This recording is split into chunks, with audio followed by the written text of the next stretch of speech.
So I want to thank you all very much for joining us today. We may have more people coming in, and I'll be attending to the waiting room as people join us. I want to thank the racial justice learning community for sponsoring this event and for organizing it and for advertising it. Addie, especially right there, who's on our screen, and other members of the racial justice learning community. I have to say that of the many developments on campus recently, the racial justice learning community is one of my all-time favorites, because the work that that community is doing is really changing our campus for the better toward racial justice, and I'm grateful for all of that effort. So Addie, thank you very much. I also want to introduce you to our very special guests, my friends Phoebe Kilby and Betty Kilby Baldwin, who are here to share their story. They are cousins, and they are bright, hardworking, interesting women with lots to share. They met each other in a way that is a little unusual, and they're going to tell you about how they met and the evolution of their meeting into becoming friends, and then learning about their kinship to each other. So this is part of our Black History Month. I want to thank everybody for being with us. I think it's an excellent story that really captures how Black history is American history, and that Black history should be celebrated every day, and resilience and connection are necessary elements of understanding the nature of how we are in this time and place right now. I want to also give you some opportunities to share. If you have questions that come up during the presentation, feel free to put those in the chat and we'll use them. There are a variety of resources that are available that I will add to the chat when the time comes during the presentation. And I hope that we have a great conversation. When the presentation, when Phoebe and Betty complete their presentation, then we will have ample time for Q&A. So thank you all very much for being here. I'll continue to monitor the waiting room, and I think speaker view might be a good strategy for all of us to put our screens on speaker view while we are listening to the presentation, and then we'll return back and we'll be able to see each other's faces. So let's go ahead with the presentation. Thank you, Betty and Phoebe. I am Betty Kilby Baldwin. My ancestors were slaves. And I am Phoebe Kilby, a descendant of persons who once enslaved Betty's family. And we have come to the table. Phoebe and I were inspired to meet and get to know each other by coming to the table, an organization and a movement focused on racial reconciliation through honest truth-telling, deep connection, genuine forgiveness, and sincere actions to make amends for the harms of slavery and its legacies. The name Coming to the Table refers to Martin Luther King's "I Have a Dream" speech, which says, "I have a dream that the sons of former slaves and the sons of former slave owners will be able to sit down at the table of brotherhood, and as we say, sisterhood."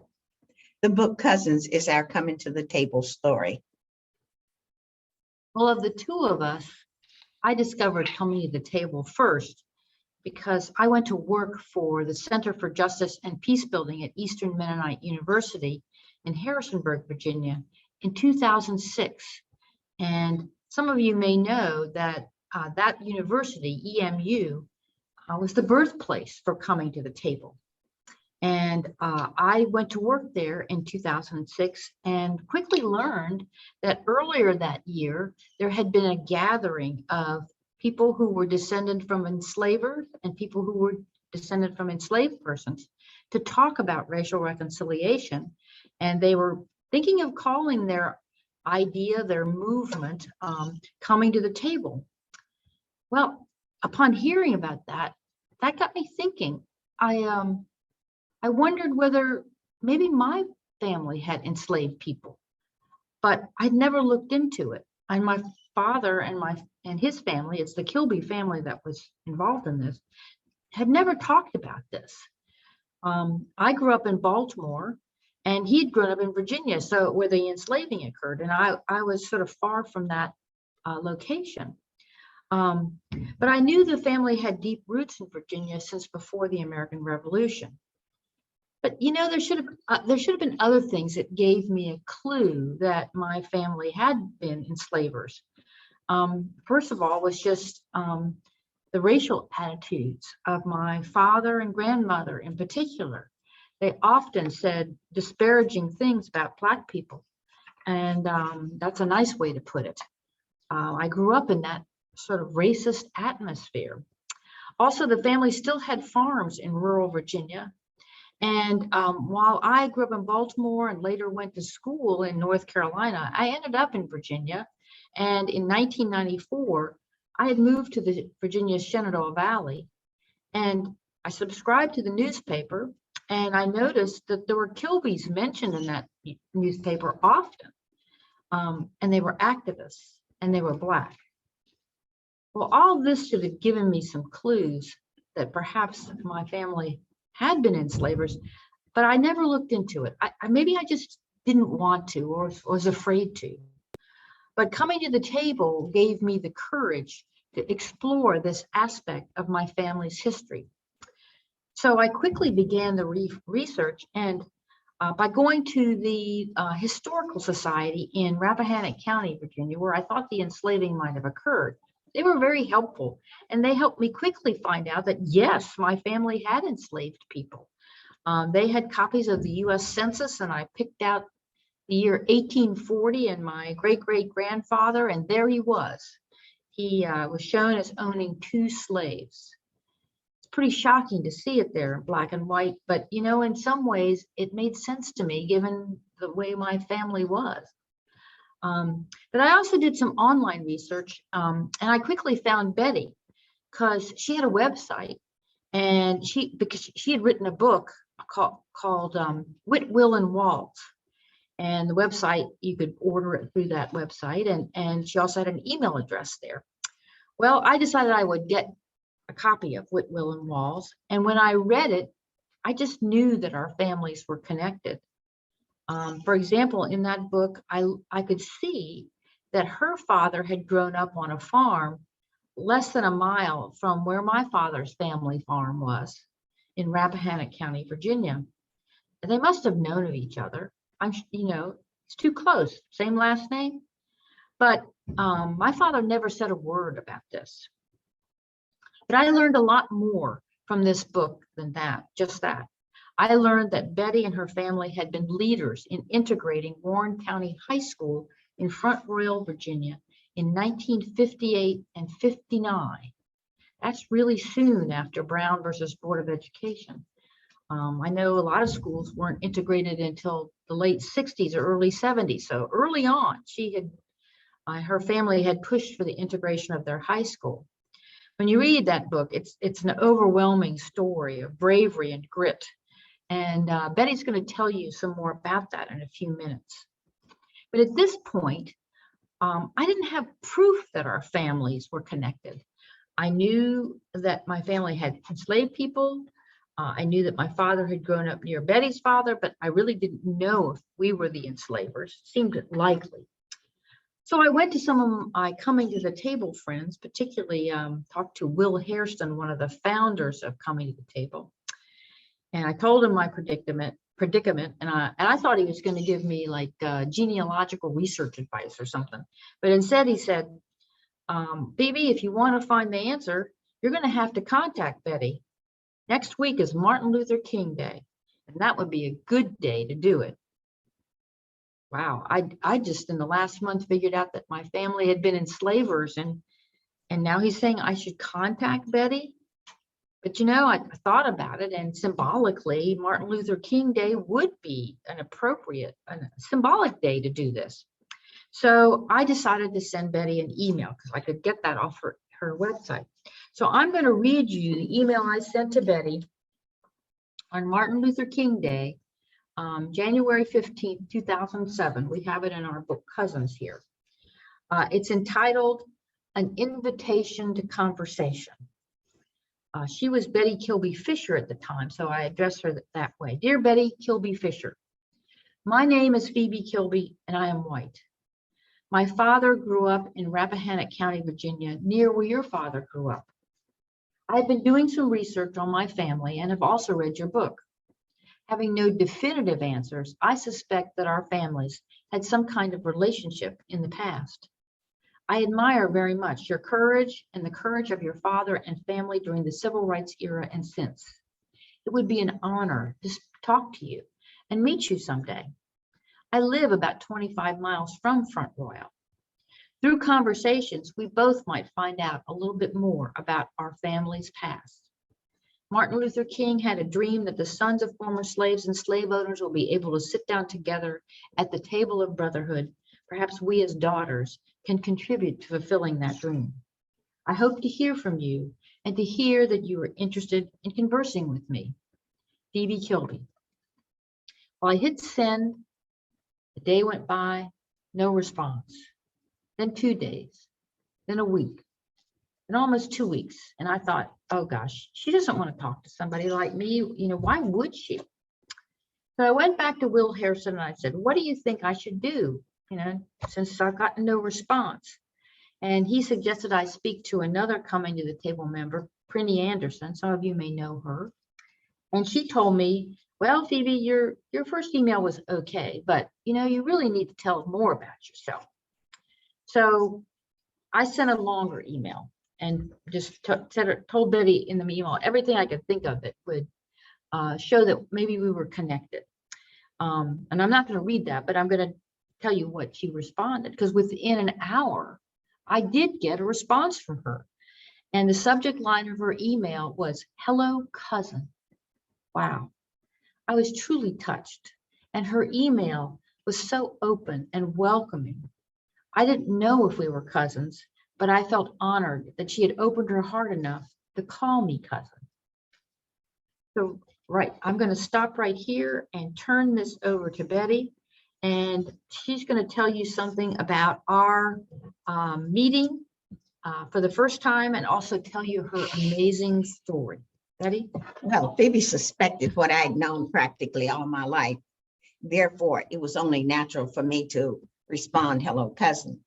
But here's the email also in our book that I sent to Phoebe. Phoebe, if you're asking yourself why I am so emotional, the Cultural Innovations email address gets full of spam mail and is often down. I went to the site this morning and emails began to download. It could only have been God. We are the key to healing. Meeting you today is so awesome. People will find it hard to believe. I can't believe it.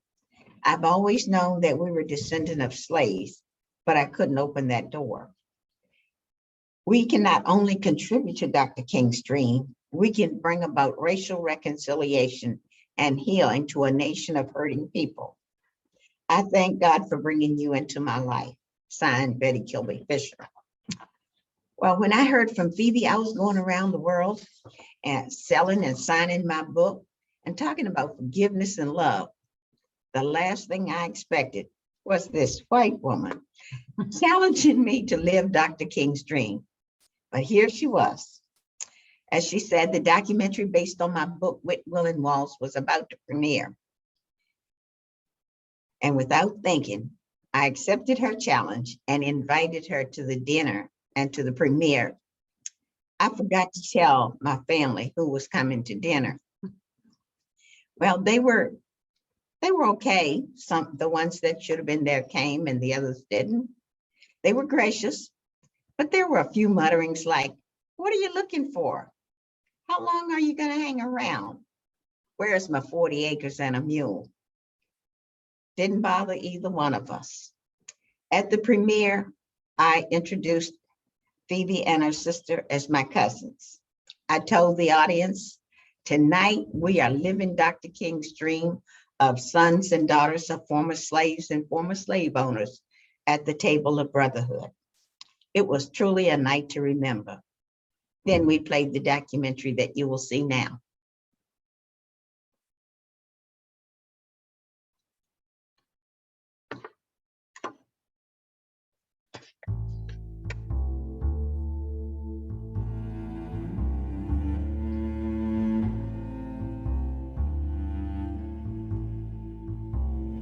See, supreme being seen as many things, but no one seems to see love reigns.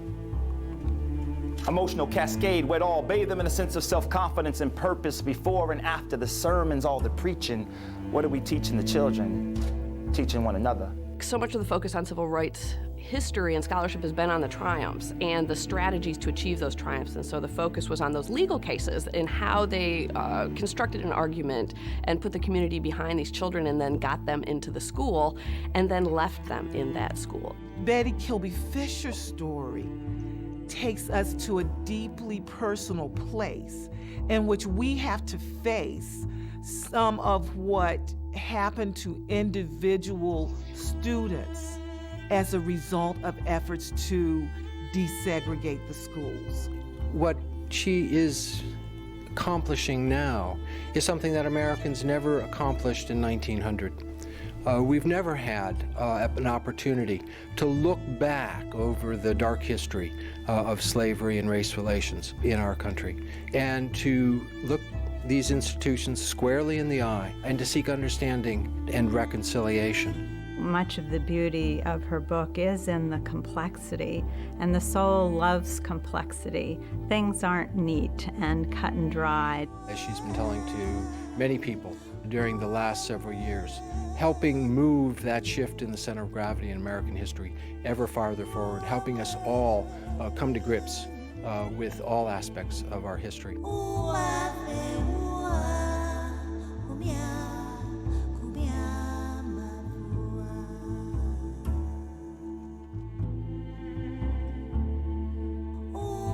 When I heard him cry out, and he was saying, "Lord, I stretch my hands to thee. No other help I know." And I moved in to get closer, and he was crying. And I got scared. Education was so important to the Kilby family, especially Betty's father, because he had lost land. He felt like had he been more educated, he would have been able to hold on to that land. And so what we learn is a young child who has agreed to be a plaintiff in one of the many cases that the NAACP litigates throughout Virginia ends up being a victim on more than just a peripheral level.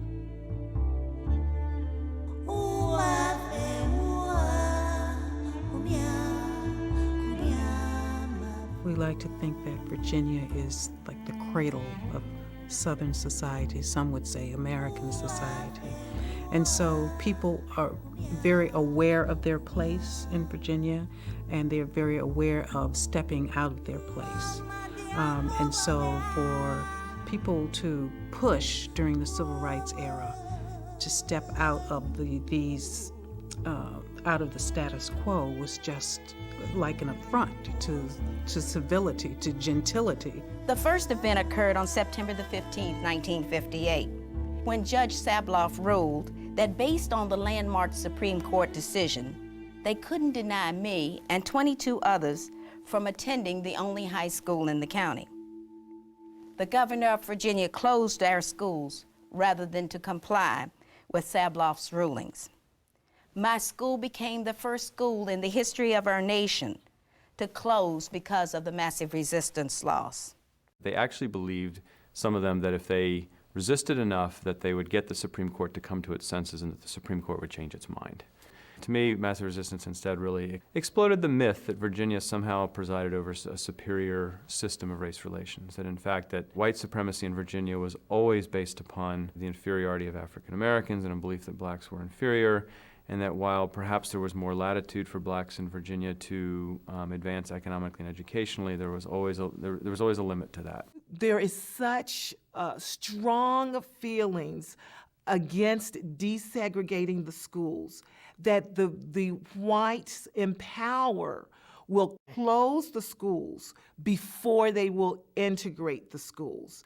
This has an emotional and a psychological impact on the Black child.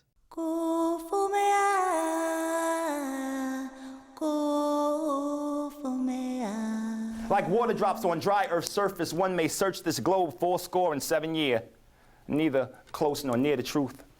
Religion may substitute for faith till all faith in religion, not God. Making someone else's decisions within your own life, your soul just ain't right, might be that it lacks love. So it's not till 1958 that these court cases have made their way through, through the system, and that you finally have a series of judges in different parts of the state ordering that Black students be admitted into the white schools in Warren County, Charlottesville, and Norfolk. And the car stopped at the foot of the hill. And for a long time, I wondered why they made us walk through that crowd. And as I got out the car, the reporters and policemen, people were all lined up. And I walked past this big old fat white woman, and she yelled, "We're gonna kill all you little niggas." And I remember Jimmy pushing me in the back because I had just paralyzed for a minute. And I remember saying, "The Lord is my shepherd, I shall not want."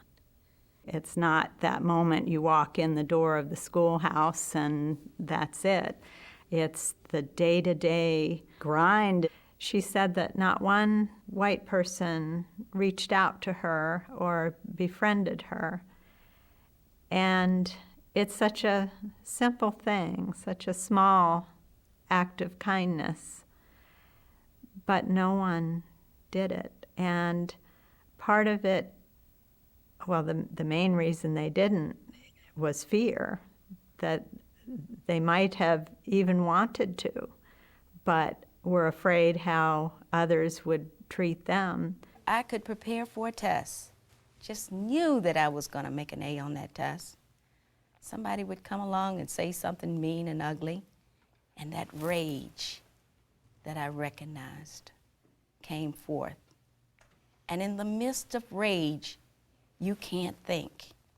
Those children, all of the children, the nameless children, were the soldiers who went out there and fought that battle day after day, because it really was a war. I always felt guilty about going through the auditorium because the school officials oftentimes locked those doors, and they locked those doors with the purpose of keeping us from crossing over. And it was probably something that was going to keep us safe. And yet I continually went through those doors. She was beginning to feel confident, beginning to let her guard down. And unfortunately, that's when other people took advantage and she was raped. Then all of a sudden, it's taken from her. You almost feel yourself being catapulted down this tunnel when she went into this deep depression. Of course, that would be one way in which the system of white supremacy would target Black activism. When I was reading her book and thinking about that attack that she suffered in the auditorium, and I can imagine how traumatized she must have been. And then when she went on to mention in the book how she never told anybody about it, and I thought that is so typical. That happens so many times. I've uncovered so many incidents of that, but that's because Black women and girls even were taught never to put themselves in situations where they would be in jeopardy because their men could not do but so much to protect them. And if those men were called upon to protect them, then they themselves would be in jeopardy.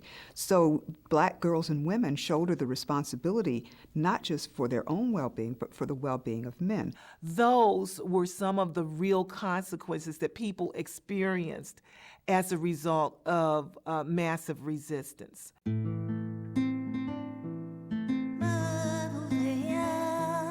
Perhaps I see things differently, like peace between you and me is the natural order of interaction, acting like we all God's children, regardless of the factions we fall into or the composition of our genetic tissue. We are human beings, one and the same. Shame we can't hold hands and profess love for one another, my sisters and brothers of the divine creation. What is it you are waiting for? Apocalypse? Token desegregation really defines the initial wave. It's really not until the late 1960s, early 1970s that you have any sort of meaningful desegregation in the state of Virginia. NAACP lawyers fought and won more cases in Virginia than in any other place, and just continually hammered away on every front. You began to have Virginia really standing out as a leader in a different way than it had previously. I applied for another management position. Mr. Baker, the personnel manager, he invited me into his office and he shut the door. I should have known I was in trouble. He said, "What do you want now? How many ways do I have to tell you? You're never going to get anywhere around here because you don't have the experience and you won't get it either." When I got to the car, I said, "Why, God, why? Why me?" I knew he was going to make me fight. And all the way home, I argued, "God, no, please don't make me do this." This experience, which for many years quieted Betty, impacted her becoming a strong, decisive, assertive woman. Her spirit is so indomitable that she persists. I persevered, and in 1986, I became the highest ranking African-American female at that Fortune 500 company. They gave me a $100,000 education, and baby, I'm using it now.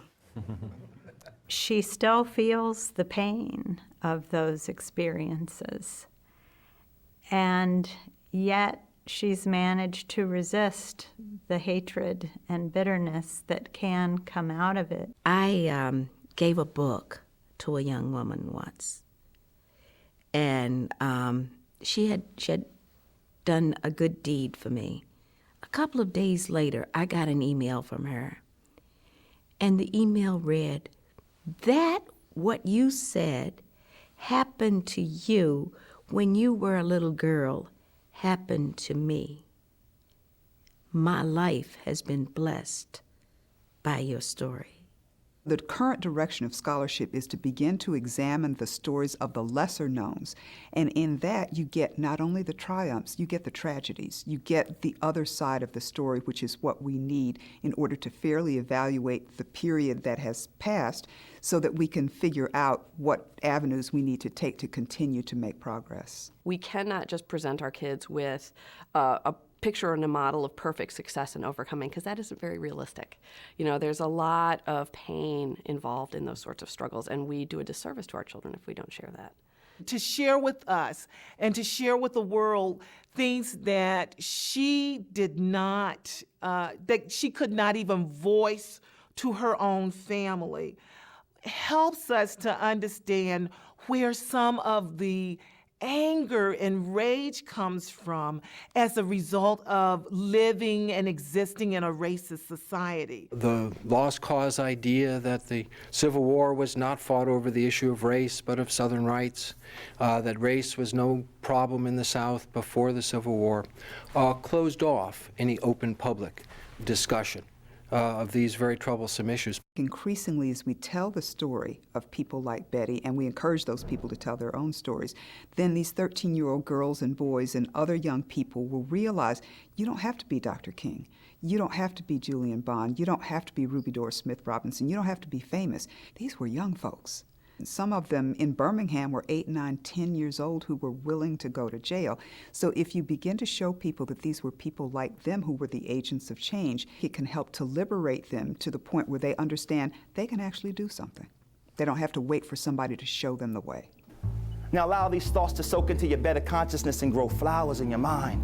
Reclaim the beauty of mankind, for while I sat seeking life, I almost looked beyond love, but now love is all that is within my sight.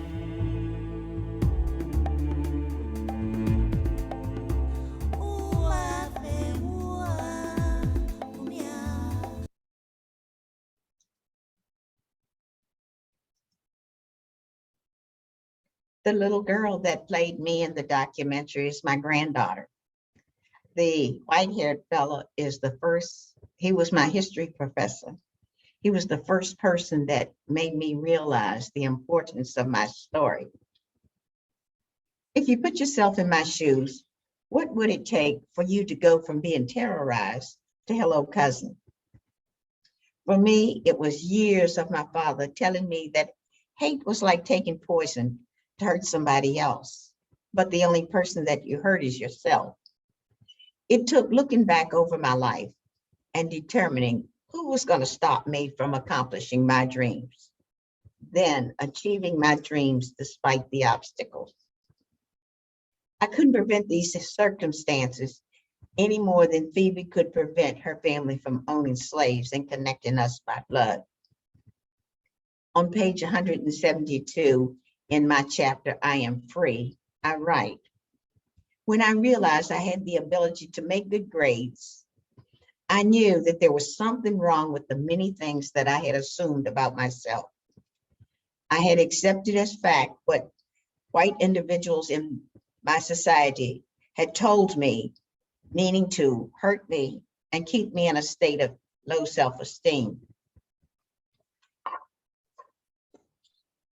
I go on to write, I am responsible for the decisions that I make, my actions, my responses to situations. I am responsible to seek the truth and acknowledge my history. Nearly 25 years later, in 2007, Phoebe, a European American woman, contacts me. I thank God she waited until I was ready to reply genuinely, hello, cousin. So isn't that an amazing video of Betty and showing how brave she was, and she and her family both. And, you know, I've seen that video many, many times now. And right when I first saw it, I was just blown away, and it continues to just impress me so much. And it also makes me think about how easy I had it growing up. I can't think of one significant obstacle placed in my path toward getting an education. So I met Betty and her family at that dinner and went to the premiere. But then afterwards, Betty went back to Texas, and I was still in Virginia at the time. So what was next? How would I get to know these folks better? And it would be a little easier to get to know her brother at first, because he lived in Front Royal, and that was only a few miles from where I lived. So it became apparent that an important anniversary was coming up, and that was the 50th anniversary of their integrating that high school. Betty's brother had formed a activist group he called the Historical Education Movement, and the purpose was to honor this history, school integration history, and to honor their father, who had been the real force to make that happen. So I asked James, would it be okay if I joined your group? And he graciously allowed me to do so. So that was a real boon for our developing a relationship together, because we became allies in an effort to honor this history. So the first thing the group did was hold a large commemorative event for that 50th anniversary. We brought together a huge number of the community and a lot of the people who had been there during school desegregation. We honored them with stories and song, prayer, filled a local high school auditorium. And it was a wonderful event. But, you know, we wanted to do more than just that. We wanted the school board to name that school after Betty and James's father. His name was James Wilson Kilby. Well, it was a good time for this, because the school board was renovating that school from a high school to make it into a middle school, and they were thinking about what the name of that middle school should be. So we went to school board meetings and spoke very respectfully expressing our opinions, none of this yelling like you see lately in school board meetings.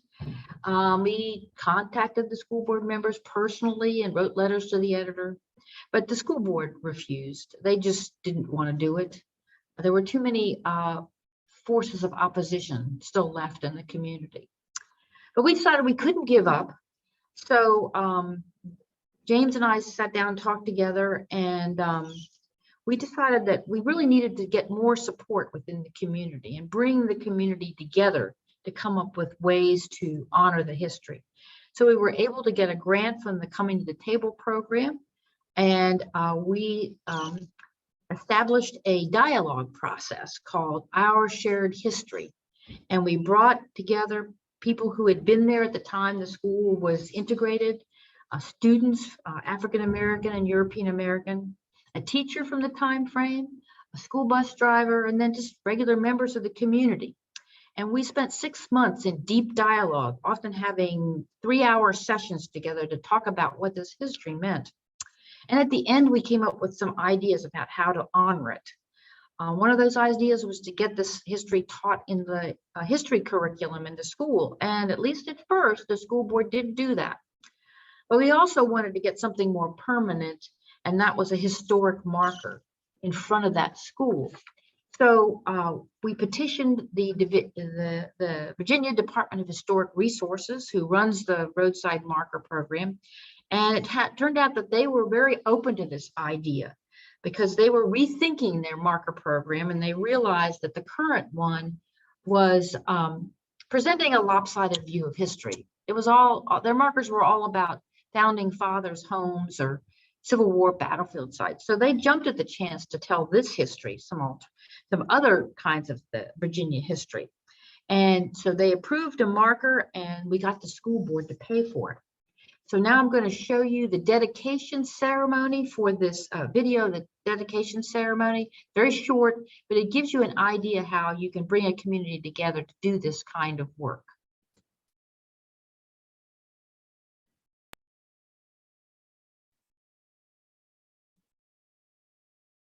Tonight we're getting a firsthand account of what it was like during one of the most tumultuous times in Warren County history. It has been more than 50 years since school desegregation, and the students impacted came back together tonight to recognize where they came from and just how far we have come. It's a story that's new tonight from TV3's Sarah Robarge. The principal announced our school was going to close. So at first, it would seem like a small vacation. June Jeffrey was a senior at Warren County High School back in 1958. She says when she found out these doors might stay closed for good, it was scary. We were seniors, and we needed to know if we were going to graduate. June's class is called the Lost Class of 59 because many of these seniors never graduated from here. And these doors remained closed until a historic day in February 1959, a day Reverend James Kilby will never forget. At least 150, 200 protesters, and they were hollering and screaming and telling us to go home and calling us the N-word. 16 years old, you couldn't understand why adults would treat kids that way when you wanted to get your education. Kilby was one of the Warren County 23, the first black students who integrated Warren County High School after a judge ruled it unconstitutional to keep them out. After unveiling this marker that commemorates their fight for equality, Kilby, Jeffrey, and other members of the Warren County 23 and the Lost Class of 59 walked together through the doors of their high school for the first time in 50 years. It's a sign of unity, walking up the hill together, being together. We've come a great way. We still have ways to go, but I just believe that we can work together now.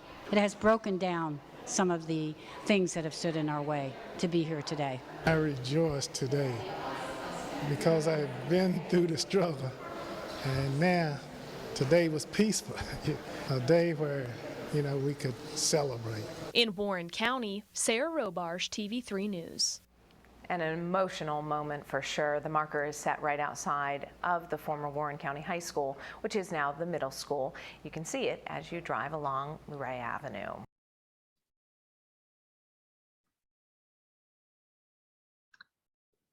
So if you think about it, in a way, that's a form of community reparations, making amends, repairing some of the harms related to the trauma of school desegregation in the community. Well, this was a good thing to be involved in, but after a while I began to think I should do more. I should do more personally to make amends for what my family did, and not just from slavery times, but everything since, including my own racism. So I went to Betty and James and said, you know, what do you think I can do? Is there something I can do to repair the harms? But Betty said, Phoebe, you didn't enslave anybody. You don't need to do anything more than you're already doing. But I don't know, I just couldn't let that go. I thought there must be something here. And then it hit me. Education. This family had sacrificed so much for education, their safety, everything.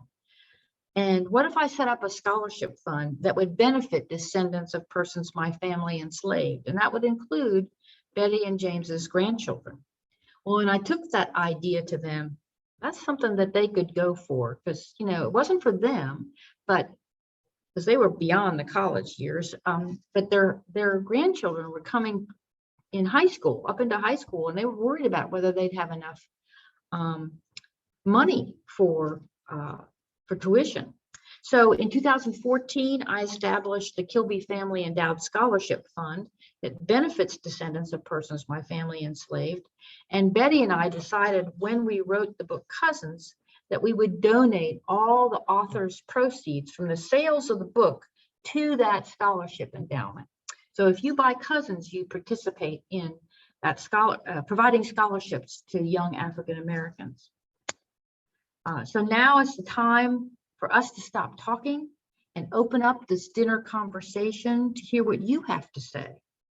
We'd be glad to hear your comments, answer your questions about our story, our new book, challenge us, whatever you'd like. Before we finish here, Betty wants to say something here for you. Well, we thank you for joining us today. It's been a pleasure to have you at our table, experiencing an incredible meal of healing and grace. We encourage you to purchase our book Cousins and to learn about the whole story. The book is available from your local independent bookstore or Amazon or Barnes & Noble. And I think Kim can put a link in the chat to let you know about that. So let's hear your comments and questions. And don't be shy. See if there's some in the chat here. So there are not yet questions in the chat. I hope everybody feels comfortable to turn on your cameras if you want to do that. And then I want to ask you all to talk a little bit more about your friendship with each other and how that has evolved. And were there moments that you had to have some deep dialogue about what it meant to be friends with each other? As well as how did you find out that you actually are cousins? Well, let me start with when we met one another and we started doing presentations together right away. And we would stay in the same hotel room. We would only rent one hotel room and we would talk. Phoebe would pull information and she would always bring some kind of information that she had discovered for me to see. The information was always sensitive to me. It's like when my grandparents got married, a person that I wrote about in my book with Will and Walls, who they lived with at the time, had signed for my grandparents to get married. And I began to cry, but I couldn't tell Phoebe why I was crying. And so it's like after the emotion died down, we had had a good night's sleep, I could explain to her why I cried and why it hurt so bad. So we continually got together doing presentations, staying together in the same hotel room until we started to be able to stretch out and do other things. I had custody of 2 of my grandchildren, so my travel was limited. So a lot of her time was spent with my brother James, and them working together. And then they would lay the foundation, and then they would invite me up, and I could come up and just stay, like maybe the weekend. And then as soon as the kids left the house and went back to live with their mother, then Phoebe and I had more time that we could spend together. So you can tell them about the DNA testing. Oh, yeah. We, along the way, some other members of my family became interested in this in a good way. One of them was my white cousin, Tim, who's a wonderful genealogist and has really filled out Betty's family tree with his research. But he also knows a lot about DNA. And he did a DNA test with a male cousin of Betty's, and determined that indeed we are cousins. We are related by blood. And we believe that it was a great uncle of mine, great cousin of mine, that might have been the one that put upon, how do I put this? Anyway, raped basically Betty's great grandmother when she was a slave, because she was the only, she was a female slave with 4 children in that household, and there were no male slaves. So one of those white Kilbys was the father of those children. So we know by blood we're connected. But it's funny, Betty tells this story, and I'm listening to her, and you're going, they went out and started talking together right away. She had jumped in with activism with Betty's brother. Well, it turns out we're very much alike in a lot of ways. We both are comfortable with public speaking, and the whole family tend to be activists. So it was by doing those kinds of things, we got to know each other. And then after a while, we started just going to regular family events. When Betty's brother James, he became a minister. So I went to his induction ceremony at his new church. And then I went to their mother's 95th birthday party. So we became really a family, as you can see, celebrating the same kind of events that lots of families would celebrate. And cousin Tim would come and visit when I was in the area. And we met with another cousin when we were in Harrisonburg doing a project together. So every opportunity that we could get together with both families, we did so. And the funniest thing that happened to us, a Swiss company was doing a documentary, and Phoebe and I traveled to Rappahannock County where the enslavement occurred. And Phoebe recognized one of the properties that her ancestors once owned. So the film company wanted to film there. And so Phoebe knocked on the door, nobody answered. And so the film company had already jumped out the car, set up their equipment.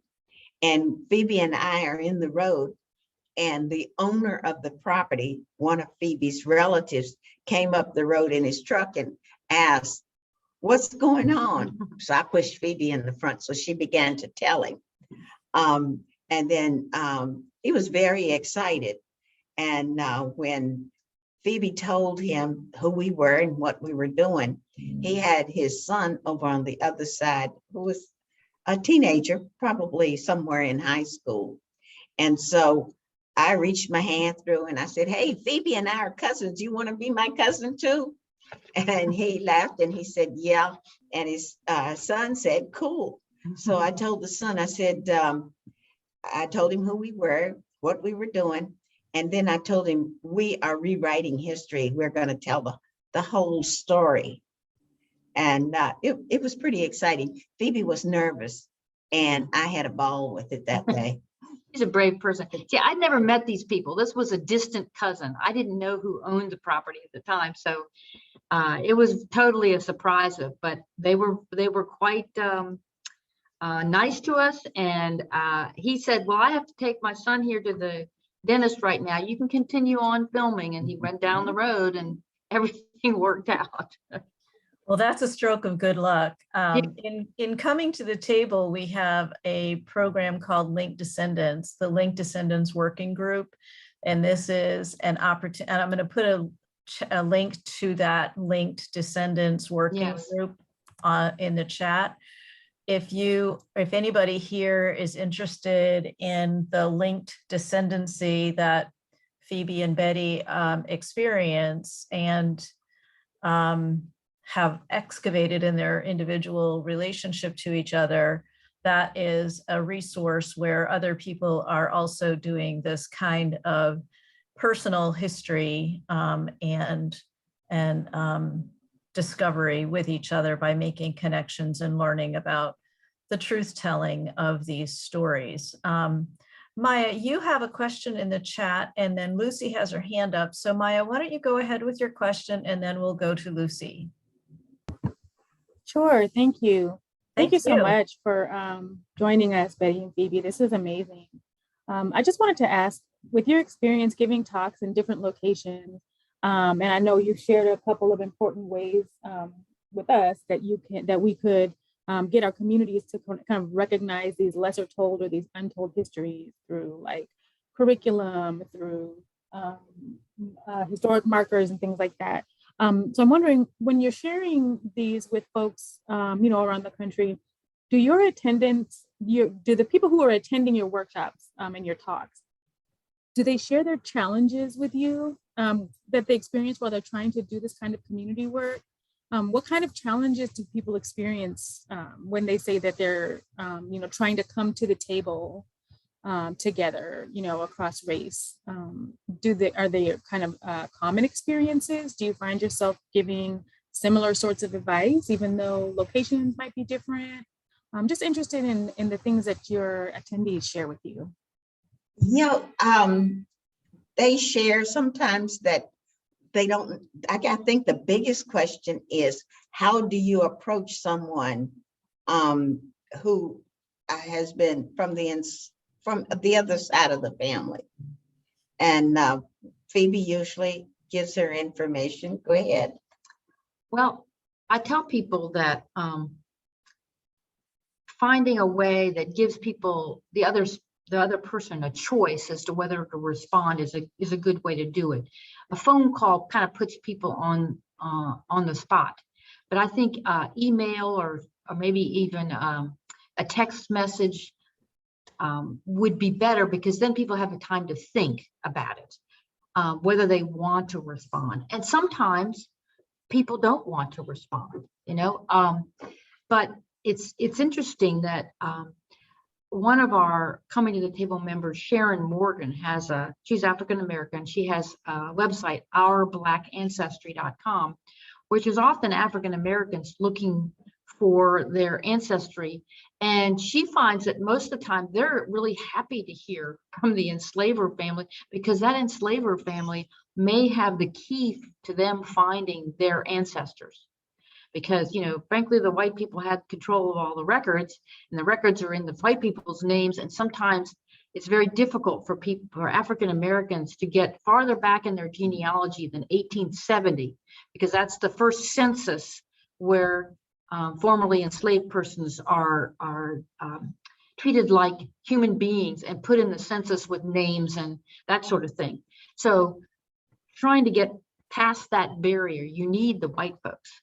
Now, there are examples of people who try to make a connection. They will send an email and not hear back.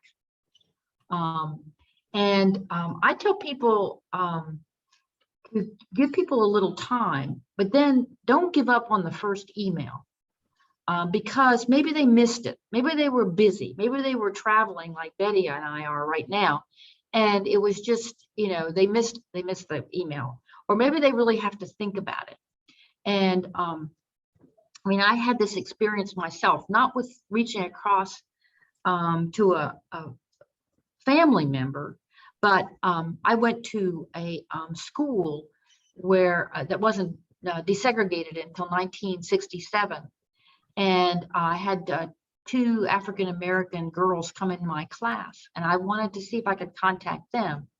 And one of them we didn't have any contact information for, but the other one I sent an email and didn't hear back.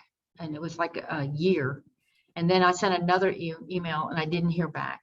And then we were starting to plan our 50th, that tells you how old I am, high school reunion. And I noticed that she was participating in some of the planning events.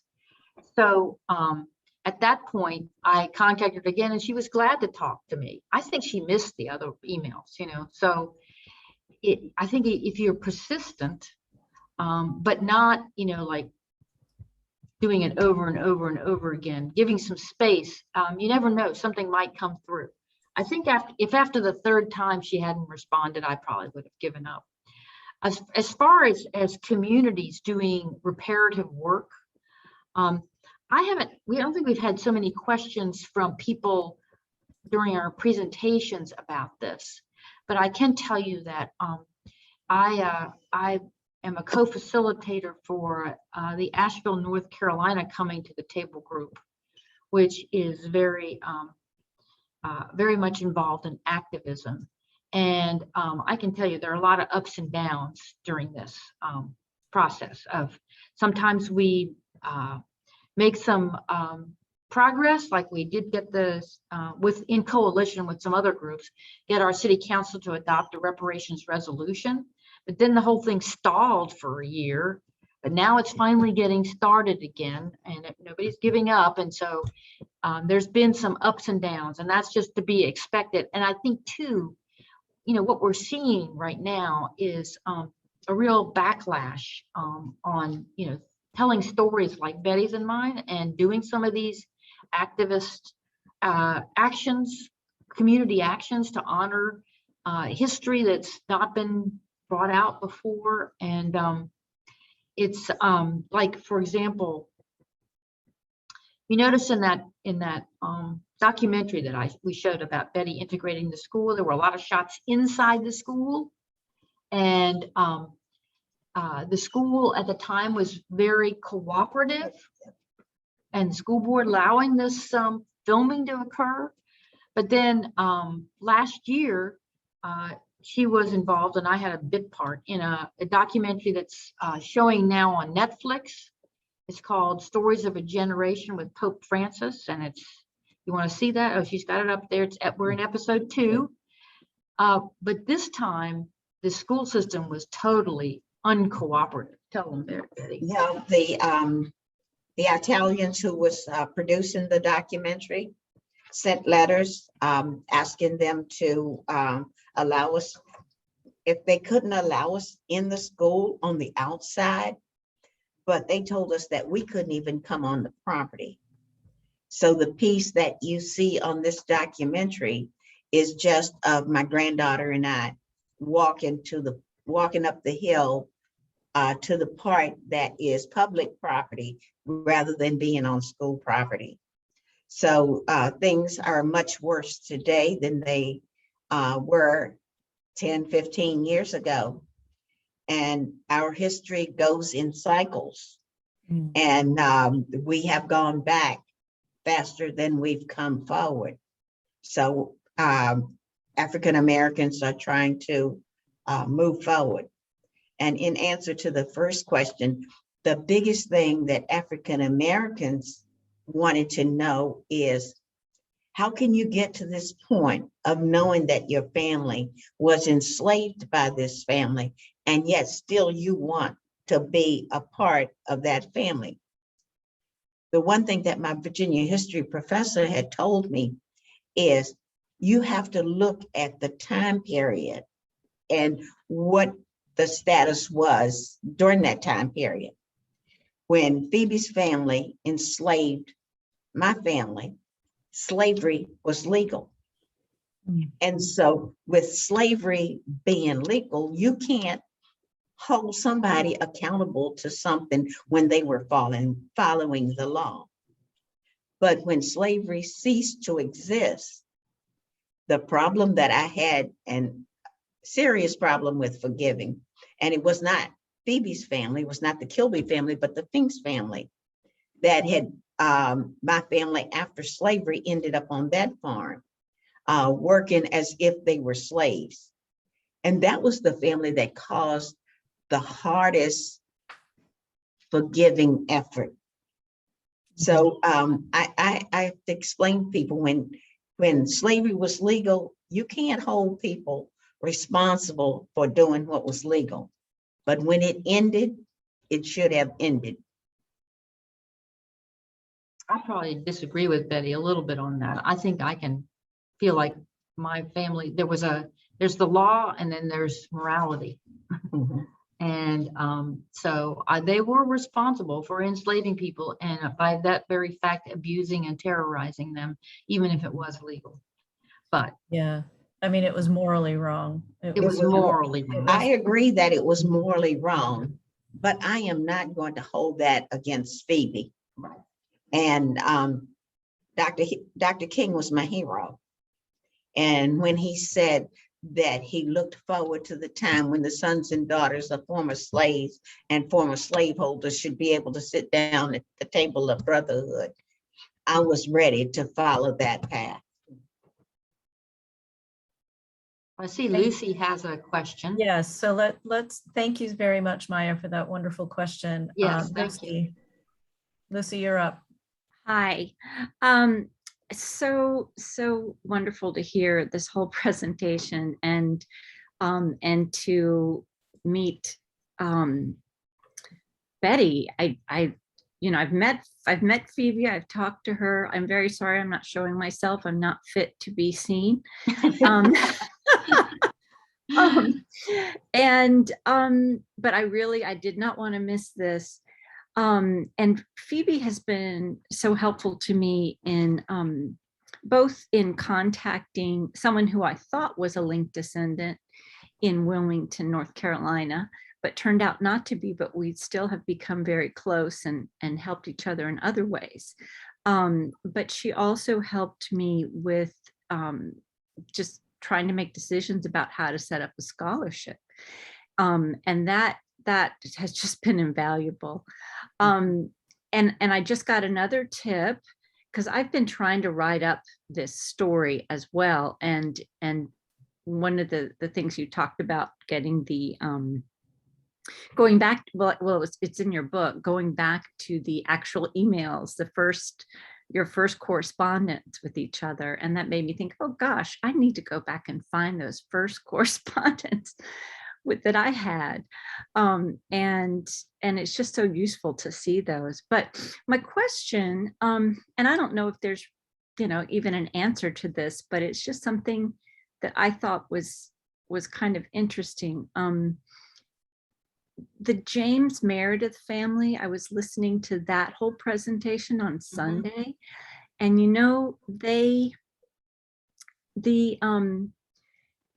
I guess James Meredith did not agree to take a DNA test, and the white side of the family said that is totally fine because we've never had to take a DNA test to prove that we are descendants.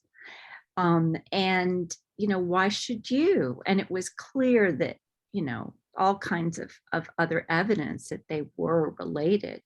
So I'm just wondering if, what the role is in DNA testing, what it's meant for you two in this whole journey. Well, I've never taken a DNA test.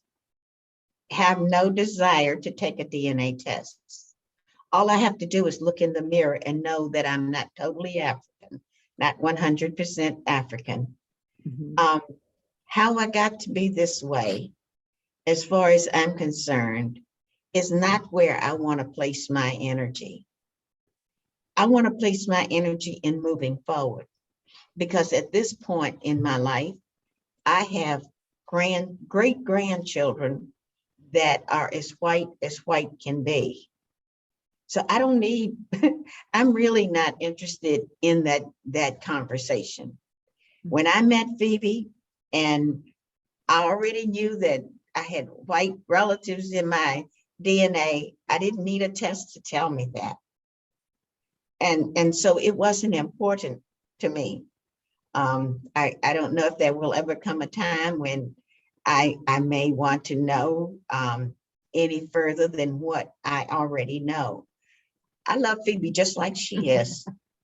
I claim her as my, well, actually, sometimes I claim her as my sister, because when I get ready to cry on somebody's shoulder, hers is the shoulder that I call to cry on.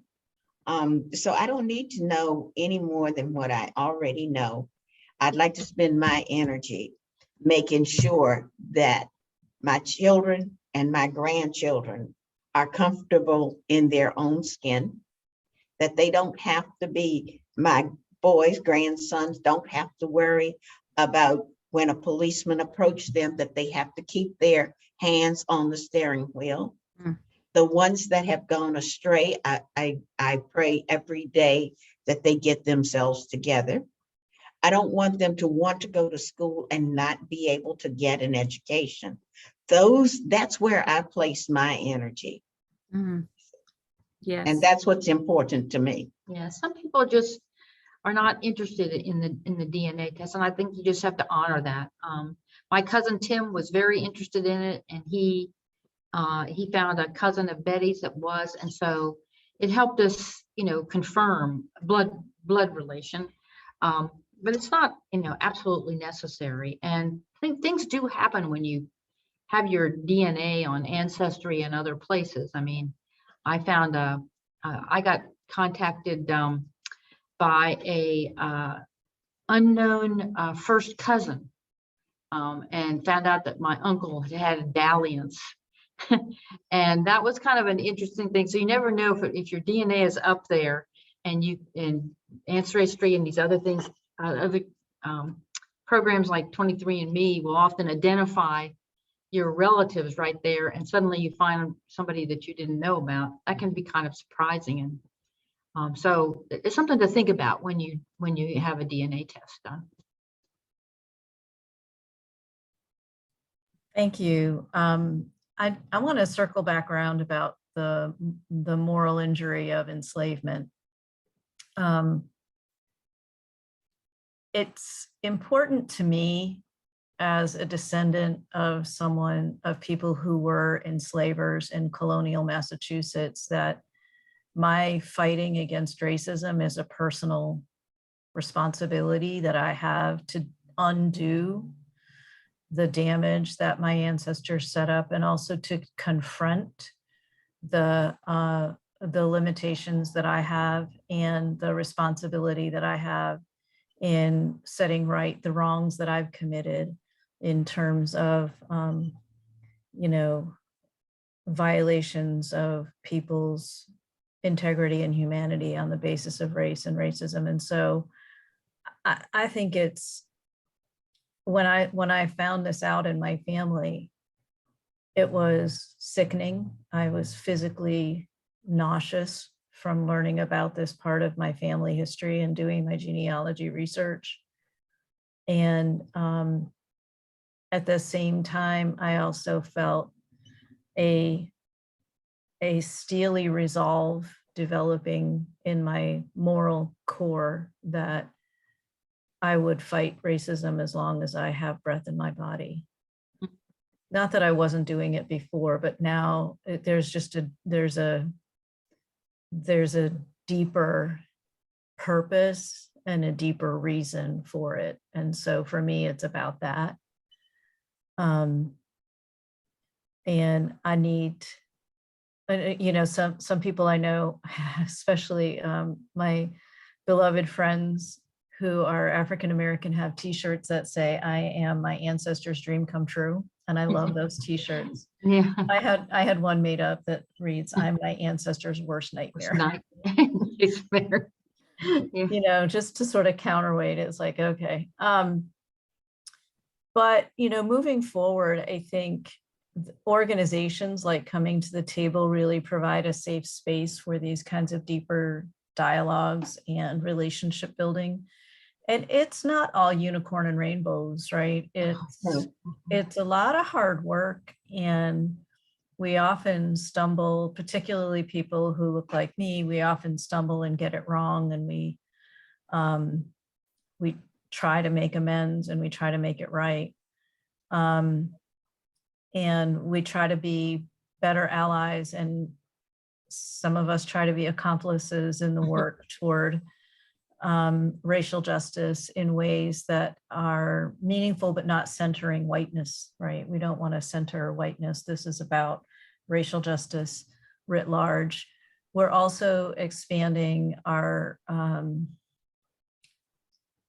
work on also incorporating more Indigenous voices into the racial justice work, both on campus and off campus and in the organization of Coming to the Table. And I think that's absolutely appropriate and necessary as a quest toward creating a more level playing field.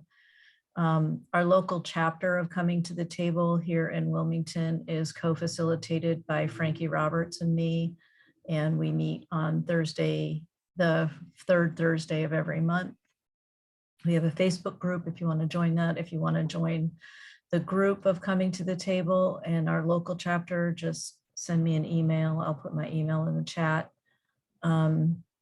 But I'm also happy to have questions from other people who are here in case there's other things that are going on or other questions that you might have. This is sacred work. It's delicate work. It's important. I think it's more important to listen than to talk. So I'm happy to make sure that everybody has an opportunity to share their thoughts and ask questions. And if it didn't come across in our presentation, being involved in Coming to the Table has been very helpful and nourishing, because you know other people are doing this as well, and we share our successes and as also our failures and support each other along the way. Yes. Yes. So any other questions, comments? Love to hear from you. And we don't bite, so. Yeah.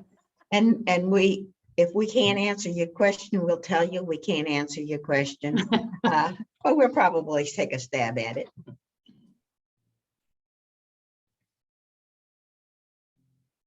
Addie, go for it.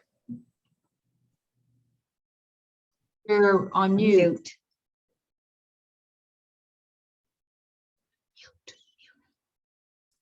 You're still on mute. Oh, sorry. Thank you both for being here very much. I think I heard correctly, but I had children running through the background. Did you say that you all are working on or have put out a third book? Or No. is, okay, so there's Cousins, and then the original book in the documentary, but there's not a third book. There's no third book. Okay. No, Betty's first book was Wit, Will, and Walls, and that's the name of the documentary too. And she has that available on her website. And so if you want to buy that, it goes in depth of her whole story. And then, but it was written before we'd ever met. So Cousins is more our story together. I like to say that Wit, Will, and Walls is the first half of my story, but Cousins is the second half and the conclusion. Beautiful. Thank you. You're welcome. Thank you, Addie. Next.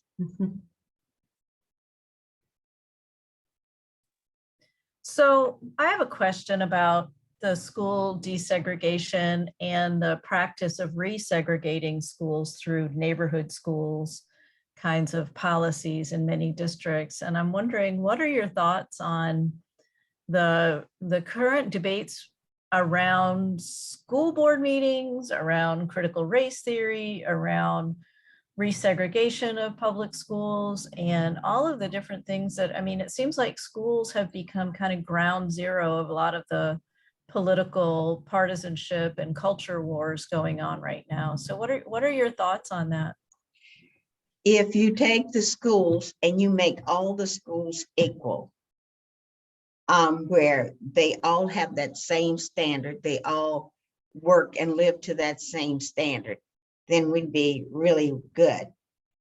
We need to keep education in the schools and out of the hands of the politicians, because our kids need to know the whole story in order to grow up and to be whole, and we need to be diverse.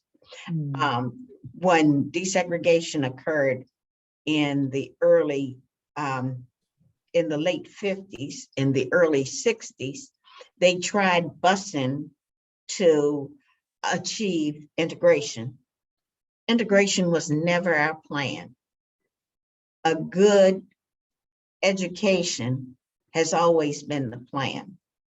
And I'd rather, if you live in a diverse community, you have the diversity in your schools, that's all well and good. But if your neighborhood is not diverse, I don't think that we should push to get diversity other than in the, the school system. But the standard of the schools have to be the same. If you got a school on the west side and that looks like a mansion, and you've got a school on the south side and that looks like a ghetto, that is never going to work. And that's why separate but equal did not work, because the school boards refused to put the money in the schools that was in the predominantly African-American community.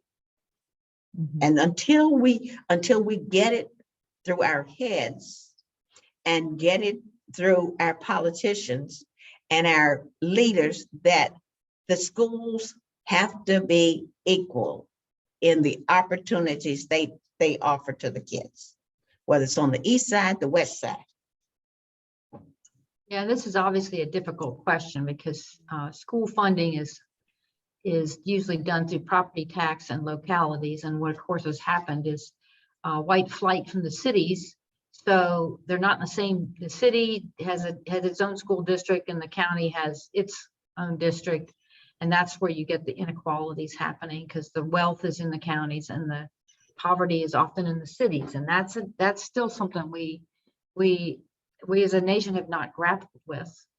And to me, it's just, this is all very discouraging because it's a cycling back of, it seems like every so many years you get, you've moved forward and people are open and talking and open to new ideas and having their children think critically and for themselves to, repressing that. And I often say to people, okay, I grew up in a segregated environment where I was only with white students. But what helped me, and I lived in a racist household where my father in particular would say disparaging things about Black people, and I grew up a little racist. But what changed me around was my history teachers, where they assigned books to read that opened my eyes. One I often talk about is Black Like Me. Just really hit me, and it made me see the world in a different way. And I had forgotten about Cry the Beloved Country, which of course is about South Africa and apartheid.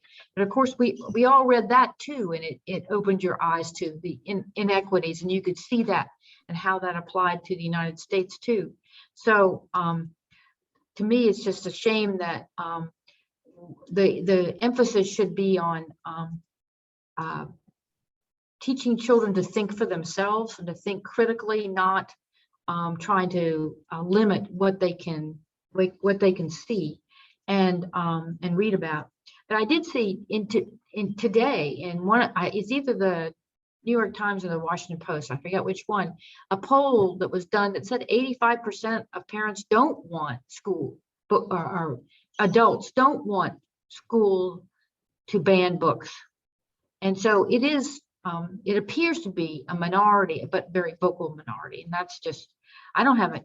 And Betty said, we don't have the answers. We don't have the answers really to this. This is just a difficult thing that our country always, periodically struggles with. And it's just so sad to see it coming back again. Yeah. I think one of the things that's so remarkable about your story is it is, I think, a living example of trauma and resilience, right? So particularly historical trauma and historical resilience that, Betty with God almighty. I mean, you must have been so scared that first day walking up those steps into that school, and you did it anyway. And you must have been so afraid and so hurt after you were assaulted in the auditorium, and you stayed there anyway. I mean, you stuck with it. You stuck with the education. And honestly, I hope that you got a lot of comfort and a lot of support. And I hope that you got a lot of care and compassion through it all. And I think that you are a remarkably strong woman. And I am really pissed off that you had to be that strong under those conditions. Well, you know, they say that which does not kill you makes you strong. Yeah. And had it not been for God's grace, I just cannot let people know that it was my faith that kept me going. And it was my father's faith that he believed that we were going to be okay.